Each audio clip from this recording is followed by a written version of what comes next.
Halo semuanya, perkenalkan saya Rara Anggun Tias dengan ujung NIM 7020.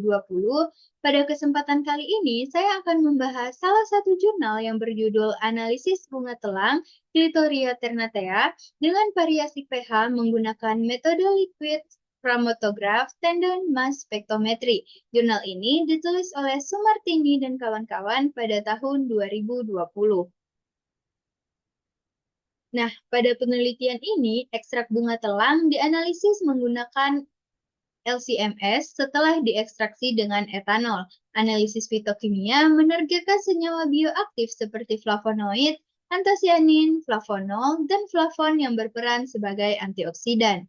Data kromatogram diolah menggunakan MZ-MINE yang menghasilkan maserai, massa molekul, waktu retensi, dan intensitas. Lalu dibandingkan dengan database KEGG guna mengidentifikasi metabolit. Nah, pendekatan metabolomik memungkinkan identifikasi senyawa dominan, variasi jumlah, serta hubungan dalam jalur biosintesis. Adapun metode yang digunakan, yaitu yang pertama ada bahan yang digunakan, yaitu bunga telang yang berumur 4-6 minggu yang diperoleh di daerah Yogyakarta, etanol, dan asam sitrat, serta DPPH. Yang kedua, ada alat yang digunakan, yaitu timbangan digital, baskom, gelas kimia berukuran 500 mili, gelas ukur dengan ukuran 100 mili, corong, kertas saring, kertas krep, dan liquid chromatogram tandem mass spectrometry. Adapun metode penelitian, yaitu ekstraksi bunga telang yang kering dengan menggunakan pelarut etanol dilakukan dengan lama waktu 24 jam dengan variasi pH, yaitu pH 4, 5, 6 untuk analisis aktivitas antioksidan dengan metode DPPH. Selanjutnya, untuk mengetahui senyawa aktif dalam bunga telang, ialah digunakan dengan instrumen LC-MS. Nah, ini ada hasil dari aktivitas antioksidan bunga telang. Pada tabel pertama ini menunjukkan data aktivitas antioksidan ekstrak bunga telang pada pH 4 yang memiliki nilai IC sebesar 392,91. Pada tabel kedua, ini data aktivitas antioksidan ekstrak bunga telang dengan pH 5 yang memiliki nilai IC 50,371. Sedangkan pada tabel ketiga ini menunjukkan data aktivitas antioksidan ekstrak bunga telang pH 6 yang menunjukkan IC 50,344,37. Nah, berdasarkan ketiga tabel ini, terlihat bahwa semakin besar pH yang diberikan, maka semakin kecil nilai IC yang didapatkan.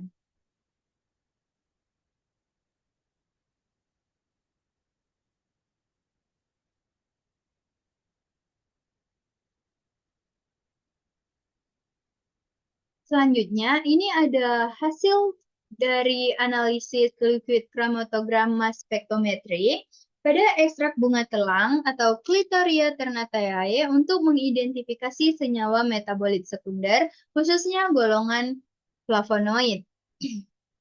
Nah, grafik kromatogram LC-MS ini ada dua. Yang pertama itu gambar 1, itu menunjukkan grafik kromatogram negatif. Yang gambar kedua itu menunjukkan grafik kromatogram positif.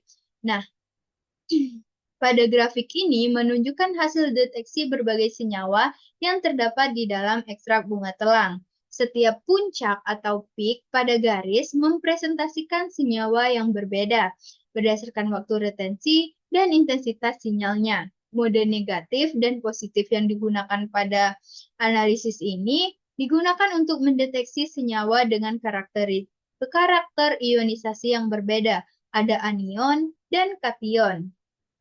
Selanjutnya, hasil analisis menunjukkan keberadaan beberapa kelompok flavonoid, yaitu yang pertama terdeteksi ada 12 antosianin. Antosianin ini merupakan senyawa pigmen yang memberikan warna merah, ungu, atau biru pada bunga. Contohnya cyanidin dan delphinidin. Selanjutnya ada 18 flavonol. Flavonol ini termasuk senyawa seperti quercetin, camphorol, isorhematin, dan isoperoxide yang dikenal memiliki aktivitas antioksidan yang tinggi. Yang ketiga itu terdeteksi adanya 11 flavonon, meliputi litolin dan elitolin, apigenin, dan metoside yang berperan dalam perlindungan sel terhadap stres oksidatif. Nah, semua senyawa yang terdeteksi pada LCMS ini tergolong dalam kelompok flavonoid, yaitu metabolit sekunder polifenolik yang banyak ditemukan pada tumbuhan.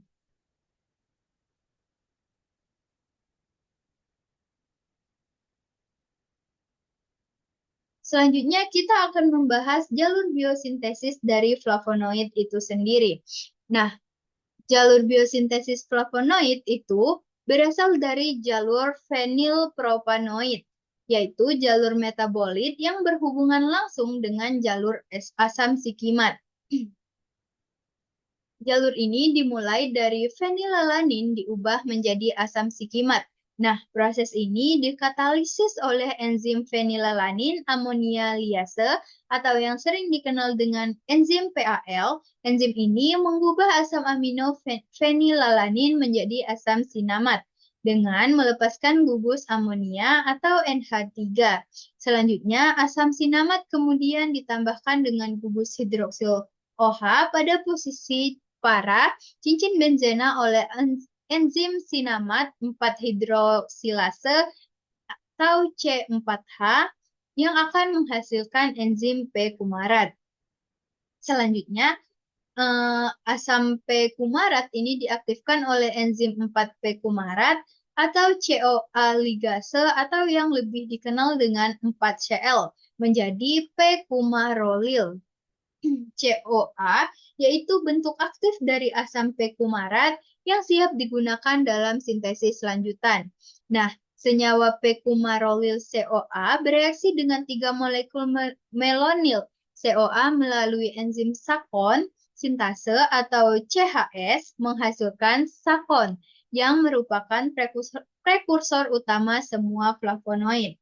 Nah, SAKON menghasilkan penutupan cincin atau isomerasi oleh enzim SAKON isomerase atau enzim CHI, membentuk flavonon, yaitu struktur dasar dari flavonoid.